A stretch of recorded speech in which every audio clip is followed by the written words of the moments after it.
안녕하세요. 책 읽어주는 남자 채널 북스입니다. 오늘 읽어드릴 책은 어느 채식 의사의 고백이라는 책이고요. 저자는 존 맥두걸, 출판사는 사이먼 북스입니다. 근래 제가 식생활에 대한 책들을 몇 개를 연속해서 읽고 있는데요.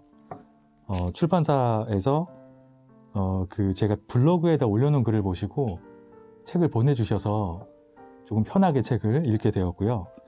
오디오북 낭독이랑 리뷰를 자유롭게 할 수 있도록 허락을 해주셔서 그래서 그런 책을 하나 더 소개를 드리려고 합니다.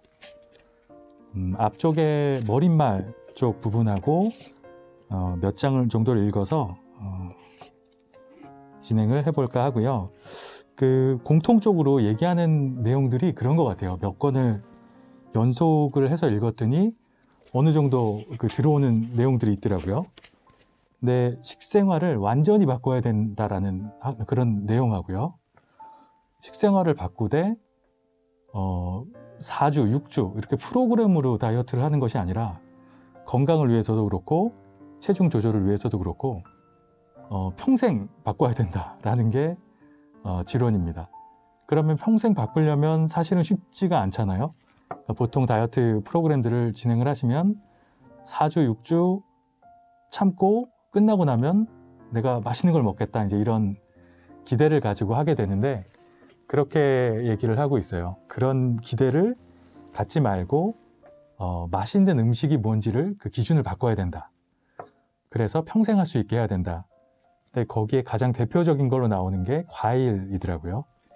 그래서 과일은 한 70% 정도를 과일로 식생활을 바꾸는 걸로 그렇게들 얘기를 하시는데, 물론 쉽지 않은 일이지만 건강과 체중 조절에는 굉장히 좋은 효과가 있다는 것을 저는 요즘에 조금 실천을 하고 있어요.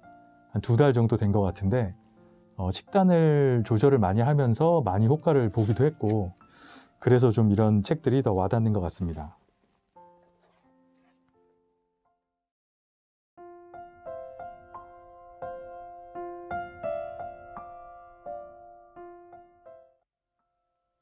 어느 채식 의사의 고백. 존 맥두걸, 사이먼 북스. 저자 서문. 나는 40년 넘게 비만으로 고생해온 수많은 환자들을 치료했다. 음식을 통해서 말이다. 당뇨병, 고혈압, 심장병은 자연스럽게 사라졌다. 날씬해졌음은 물론 건강도 회복시켜 주었다.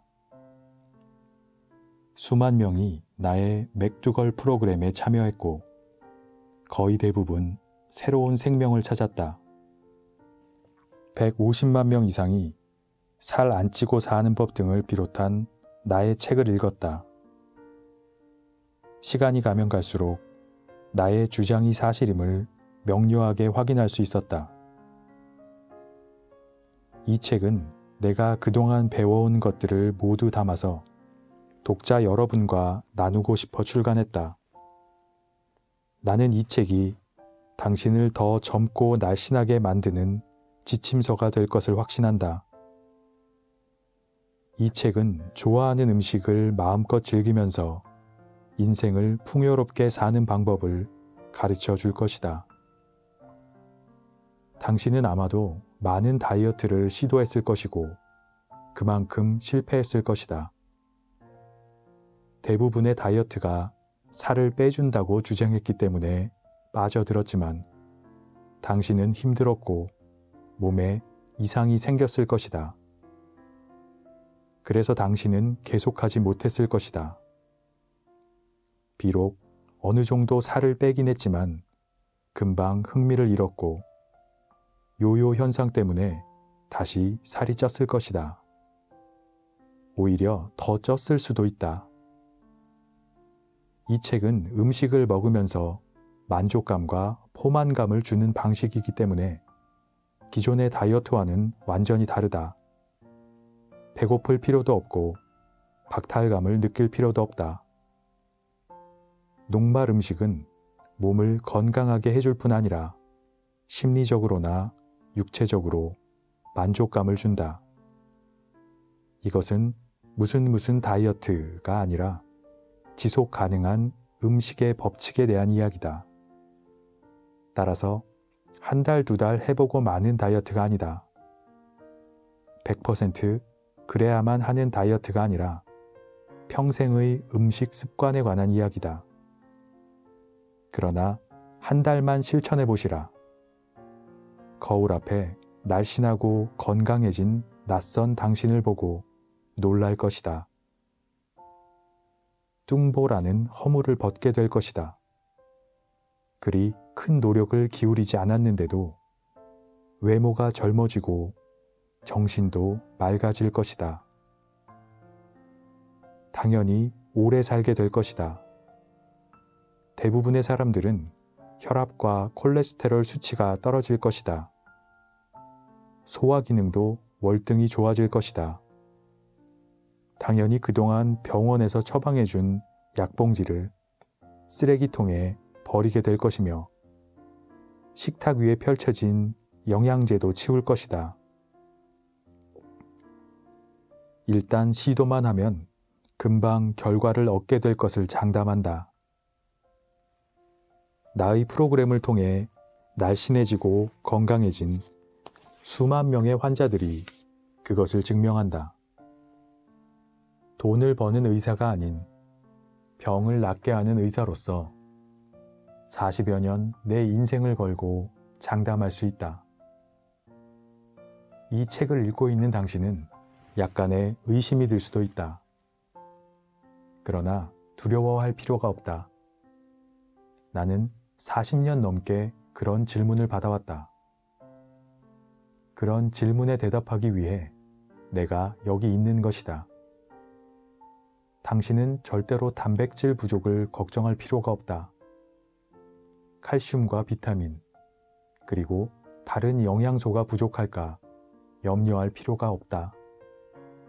이런 영양소들은 음식 안에 자연적으로 들어있다. 당신은 광고에 현혹되지 말아야 한다. 다이어트 책에도 속지 말아야 한다.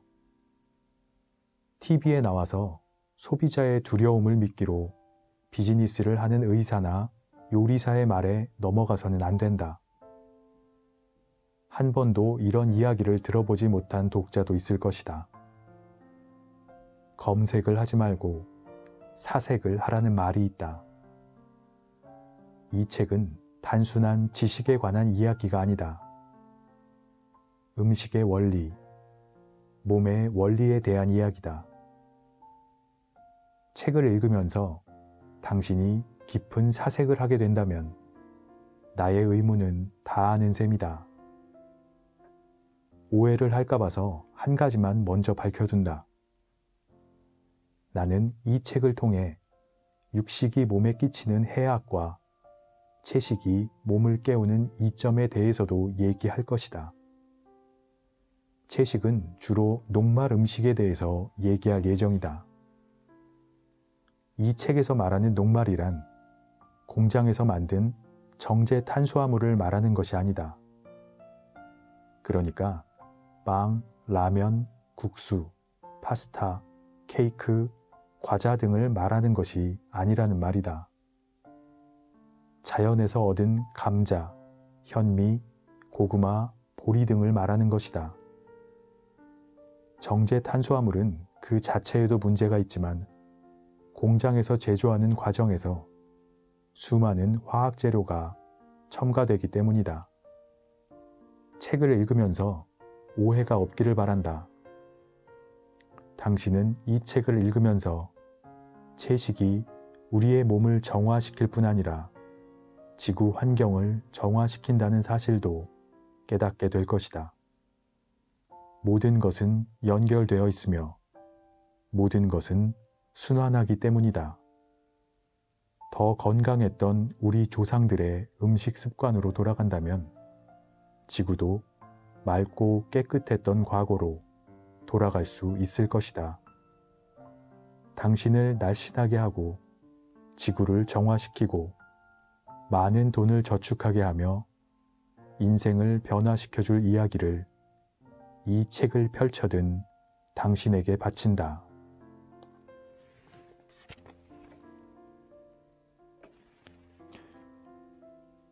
챕터 1. 엉터리 의사였음을 나는 고백한다. 나는 말썽꾸러기 소년이었다. 어려서부터 나는 부모로부터 정직해야 한다는 소리를 들으며 자랐다. 나는 장난기 많았지만 악동은 아니었다.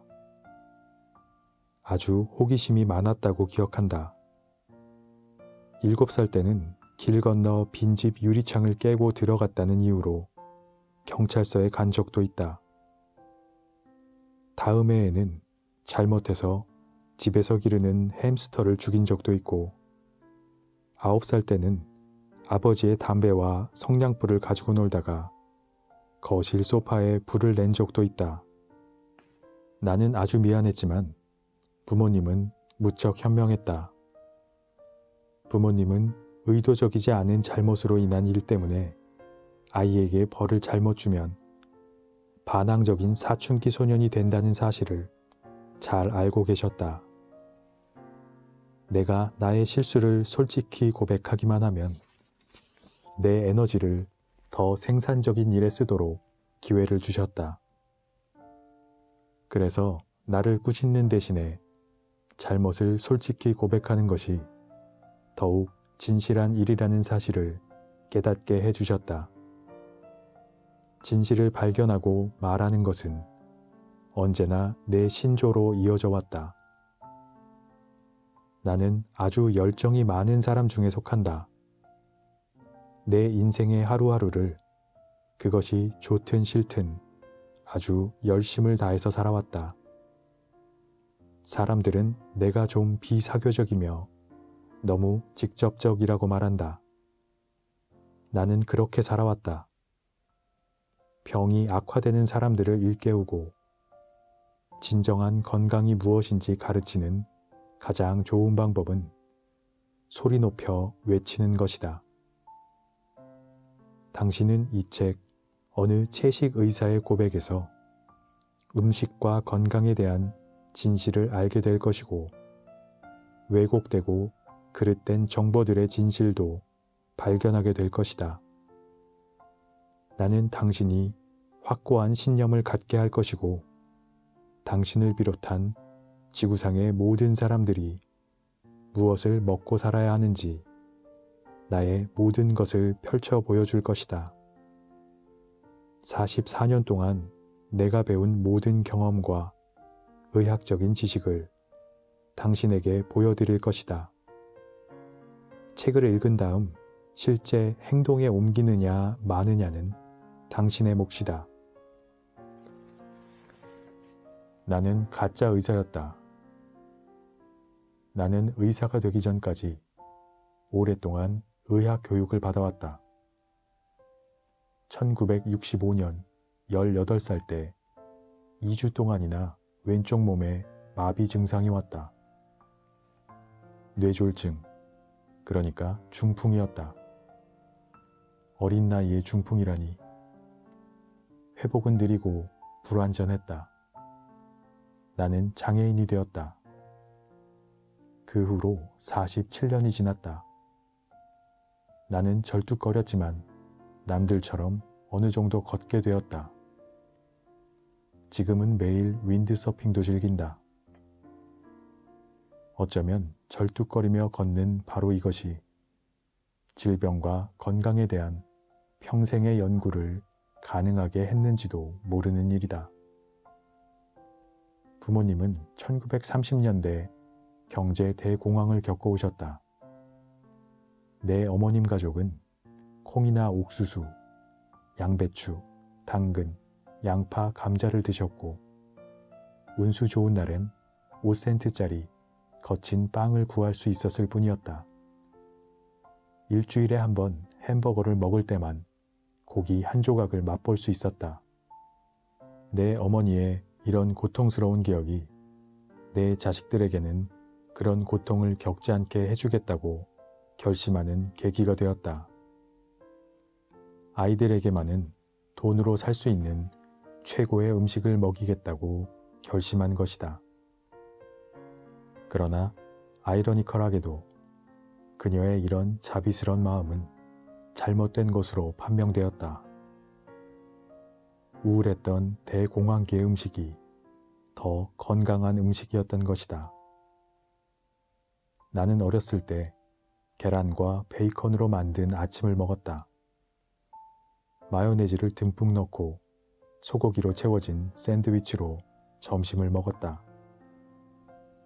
또한 큰 접시 한가운데에 스테이크와 닭고기가 가득 담긴 저녁을 먹으면서 자랐다. 매 끼니마다 유리잔 가득 우유를 함께 마셨으면 물론이다. 그럼 녹말 음식은 어디에 있었을까? 기껏해야 버터와 함께 놓인 작은 접시에 감자 2알 정도가 부끄럽게 앉아 있었을 뿐이다. 그러나 아무도 쳐다보지 않았다. 빵이나 케이크를 제외하고는 어디에서도 녹말 음식은 없었다.